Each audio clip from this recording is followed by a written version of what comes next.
അങ്ങനെ അത് കണ്ടെത്താൻ സാധിച്ചാൽ നമുക്ക് അവരെ പിടിക്കാം. ഞങ്ങൾ ശ്രമിക്കുന്നുണ്ട് സർ. അവർ ഇതുവരെ നടത്തിയ മോഷണങ്ങളുടെ ഡേറ്റ വെച്ച് ഏത് തരം വിഗ്രഹങ്ങളാണ് അവർ ടാർഗറ്റ് ചെയ്യുന്നതെന്ന് അറിയാൻ ഞങ്ങൾ ശ്രമിക്കുന്നുണ്ട്. Good, keep try.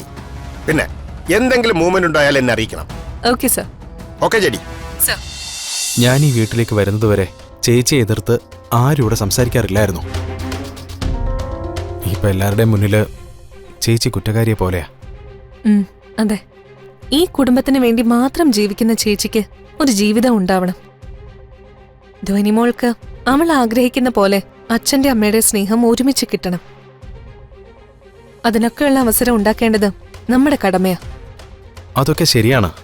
പക്ഷേ നമ്മൾ ഈ കാര്യത്തില് നിസ്സഹാരാണ് ദുർഗെ. അങ്ങനെ തോറ്റ പിന്മാറിയാൽ ശരിയാവില്ല. പൂർണിമേച്ചിയുടെയും സഞ്ജയ് ചേട്ടന്റെയും മനസ്സിൽ പരസ്പരം നല്ല സ്നേഹമുണ്ട്. പക്ഷേ അവരത് മനഃപൂർവ്വം പുറത്തു കാണിക്കാതിരിക്കുന്നതാ. നളിനിയമ്മ പറഞ്ഞത് കിരൺ ഓർക്കുന്നില്ലേ? ഒന്ന് മനസ്സ് തുറന്ന് സംസാരിച്ചാൽ തീരാവുന്ന പ്രശ്നമേ ചേച്ചിയും ചേട്ടനും തമ്മിലുള്ളൂന്ന്. നമ്മള് മുൻകൈ എടുത്ത് അവര് തമ്മിൽ സംസാരിക്കാനുള്ള അവസരം ഉണ്ടാക്കുക വേണ്ടത്. ദുർഗെ, അങ്ങനെയാണെങ്കിൽ അതിനെ പറ്റിയ ദിവസം നാളെയാ. നാളെ ചേച്ചിയുടെ ബർത്ത്ഡേയാ. ആ അതെ, അത് തന്നെ ഞാനും പറയാൻ വന്നത്. ഈ അവസരം നമ്മൾ പാഴാക്കരുത്. എന്ത് ചെയ്യാനാ ദുർഗയുടെ പ്ലാൻ?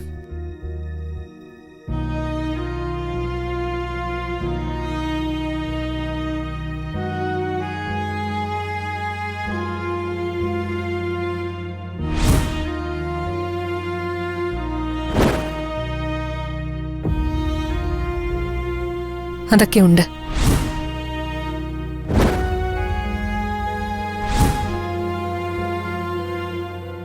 വഴിയെ പറയാം. കാര്യങ്ങൾ അറിഞ്ഞിട്ട് വിളിക്കാന്ന് പറഞ്ഞിട്ട് വസുമതി ഇതുവരെ വിളിച്ചില്ലല്ലോ. വീട്ടിൽ നിന്ന് ഇറങ്ങിയാ പിന്നെ നാത്തുമാര് രണ്ടുപേരും വീട് മറക്കും. നമ്മൾ ഇവിടെ ആദ്യം പിടിച്ചിരിക്കുകയാണെന്ന് രണ്ടുപേരും ഓർത്തു കാണൂല. ആ, നിന്റെ അമ്മയൊന്ന് വിളിക്കാത്തത് എന്താ ബി? അഞ്ജു ചേച്ചി വിളിക്കാന്ന് പറഞ്ഞോണ്ടാ ഞാൻ വിളിക്കാതിരുന്നേ. ഞാൻ വിളിച്ചിട്ടും ഡീറ്റെയിൽസ് ഒന്നും രണ്ടുപേരും പറഞ്ഞില്ല. നേരിട്ട് വന്നിട്ട് പറയാന്ന് പറഞ്ഞ് ഫോൺ വെച്ചു. ഇങ്ങനെ എന്തെങ്കിലുമൊക്കെ പറയത്തുള്ളൂ എന്ന് എനിക്കറിയായിരുന്നു. കുഴപ്പങ്ങളൊന്നും ഉണ്ടാകാതിരുന്നാ മതിയായിരുന്നു ഭഗവാനെ. എന്തൊരു ചൂടാ. ദേ അവര് വന്നല്ലോ.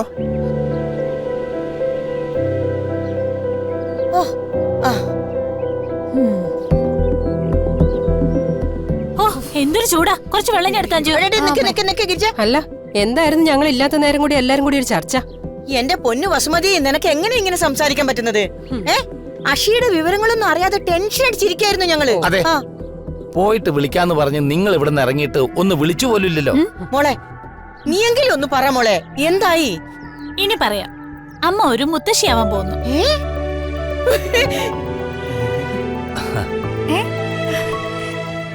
ആണോ? അതെ, അഷിത് ഗർഭിണിയാ. ഹോസ്പിറ്റലിൽ പോയി അത് ഉറപ്പിച്ചു. ഈശ്വര, എന്റെ ഭഗവാനെ, എന്റെ പ്രാർത്ഥന കേട്ടല്ലോ. ദൈവമേ, ഇന്ദ്രപ്രസ്ഥത്തിൽ എല്ലാവരും വലിയ സന്തോഷത്തിലാ. ആണോ? അഷിമോൾക്ക് ക്ഷീണമൊന്നുമില്ലല്ലോ അല്ലേ? ഇപ്പൊ നന്നായിട്ട് സൂക്ഷിക്കണമെന്നാ ഡോക്ടർ പറഞ്ഞത്. പ്രഗ്നൻസിയിൽ എന്തൊക്കെയോ കോംപ്ലിക്കേഷൻസ് ഉണ്ടെന്ന്. അപ്പൊ എന്ത് ചെയ്യും? അങ്ങനെ പേടിക്കേണ്ട കാര്യമൊന്നുമില്ല. നന്നായിട്ട് റെസ്റ്റ് എടുത്താ മതി. അധികം അധ്വാനമുള്ള ജോലിയൊന്നും ചെയ്യാൻ പാടില്ല. അതെ, ഇന്ദ്രപ്രസ്ഥത്തിൽ പിന്നെ അവൾക്ക് ജോലിയൊന്നും ചെയ്യേണ്ട ആവശ്യം വരുന്നില്ലല്ലോ. എന്നാലും അഷിക്ക് ഉടനെ ഒരു കുഞ്ഞാ വരാൻ പോവല്ലേ? ഞാൻ ഉടനെ ഒരു അങ്കിളാവല്ലേ? അതെ, അങ്കിളും കുങ്കിളും ഒന്നും വേണ്ട. നിന്നെ ഞാൻ അമ്മാവാന്ന് പറഞ്ഞു വിളിപ്പിക്കും ഞാൻ. നോക്കിക്കോ. അമ്മാവനെങ്കി അമ്മാവൻ, ഏതായാലും ഞാൻ ഓക്കെയാ. അഷിമോൾക്കും പ്രത്യേകം സന്തോഷമല്ലേ വസുമതി? പിന്നല്ലാതെ, പൃഥ്വി ഭയങ്കര ഹാപ്പിയാ. കൈ വെള്ളയിൽ അഷിയെ കൊണ്ടു കിടക്കുന്നത്. എന്നാലും നമ്മൾ ആരെങ്കിലും കുറച്ചു നാള് അഷിക്കൊപ്പം പോയി നിൽക്കണം. അയ്യോ, അതെന്തിനാ? അവിടെ കാര്യങ്ങൾ നോക്കാൻ അവിടെ എല്ലാരും ഇല്ലേ? പിന്നെ 7-ാം മാസം നമ്മൾ അവളെ ഇങ്ങോട്ട് കൂട്ടിക്കൊണ്ടുവരില്ലേ? അമ്മ ഇത് എന്ത് വർത്താനാ പറയുന്നേ? ആരൊക്കെ ഉണ്ടെന്ന് പറഞ്ഞിരുന്നാലും നാത്തും കൂടെ നിൽക്കുന്നതിന് തുല്യമാവോ അത്?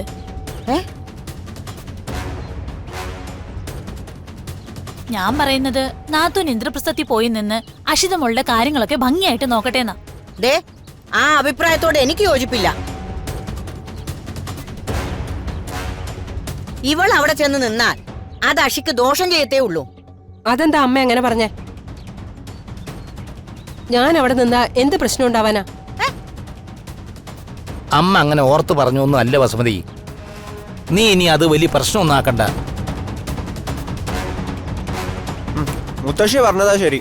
അമ്മയുടെ സ്വഭാവം വെച്ച് എവിടെ ചെന്ന് നിന്നാലും പ്രശ്നങ്ങൾ ഉണ്ടാക്കുന്ന ഉറപ്പാ. ദേ അഭി, നീ ചെറിയ വായിൽ വലിയ വർത്താനം പറയണ്ട. ഉം. എന്റെ നാത്തൂനെ, അമ്മ ഇപ്പൊ ഈ പറയുന്നത് എന്തിനു വേണ്ടിയാണെന്ന് നാത്തൂന് മനസ്സിലായില്ലേ? അല്ല, ഇനി നിന്റെ കണ്ടത്തിൽ എന്താ ഗിരിജേ? എന്റെ അമ്മേ, ആ ദുർഗയെ ഓർത്തല്ലേ അമ്മ നാത്തൂനെ അങ്ങോട്ട് വിടാതിരിക്കുന്നത്? ആ, നാത്തൂൻ അവിടെ നിന്നാ ദുർഗയ്ക്ക് നല്ല പ്രശ്നമാവുന്ന അമ്മയ്ക്ക് നല്ല പേടി കാണും. ഉം. ഓഹോ, അപ്പൊ അതാണല്ലേ കാര്യം. ആരൊക്കെ എതിർത്താലും എന്റെ മോളുടെ കാര്യത്തിന് ഞാൻ പോവും. ആ, നീ വാ ഗിരിജ. നീ വാടി. ഹാ, ഇവറ്റകളുടെ വാല് എത്ര നാള് കുഴലിട്ടാലും ഒരു കാര്യമില്ല. എപ്പോഴും ചുരുണ്ട് തന്നെ ഇരിക്കും. ആ,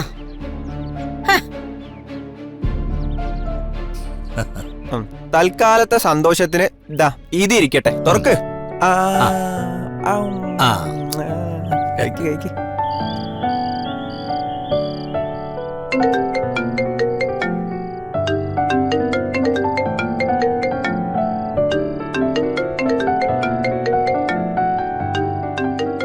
ജോർജ് സാർ ആണല്ലോ. Hello sir. Hello JD, sir. ആ വിഗ്രഹമോഷണം നടക്കുന്നതിന്റെ പാറ്റേൺ വെച്ച് നോക്കുമ്പോ ഇന്ന് മോഷണം നടക്കാൻ സാധ്യതയുണ്ടെന്ന് പറയുന്നു. ഞാനും കിരണും ആ കാര്യം കുറച്ചു മുമ്പ് സംസാരിച്ചതേ ഉള്ളൂ സാർ. ഓക്കെ ജെഡി, ലൗഡ് സ്പീക്കറുടെ അടുത്തത് അവർ ഏത് ക്ഷേത്രമാണ് ടാർഗറ്റ് ചെയ്യാൻ സാധ്യതയെന്ന് നോക്കി കണ്ടുപിടിക്കാൻ ശ്രമിക്കുക. അങ്ങനെ അത് കണ്ടെത്താൻ സാധിച്ചാൽ നമുക്ക് അവരെ പിടിക്കാം. ഞങ്ങൾ ശ്രമിക്കുന്നുണ്ട് സാർ. അവർ ഇതുവരെ നടത്തിയ മോഷണങ്ങളുടെ ഡേറ്റ വെച്ച് ഏത് തരം വിഗ്രഹങ്ങളാണ് അവർ ടാർഗറ്റ് ചെയ്യുന്നതെന്ന് അറിയാൻ ഞങ്ങൾ ശ്രമിക്കുന്നുണ്ട്. Good, keep try. പിന്നെ എന്തെങ്കിലും മൂവ്മെന്റ് ഉണ്ടായാൽ എന്നെ അറിയിക്കണം. Okay sir. Okay JD. അഖിലിനെ വിളിച്ച് എയുടെ സഹായത്തോടെ അനാലിസിസ് വേഗത്തിലാക്കാൻ പറയാം. ശരി.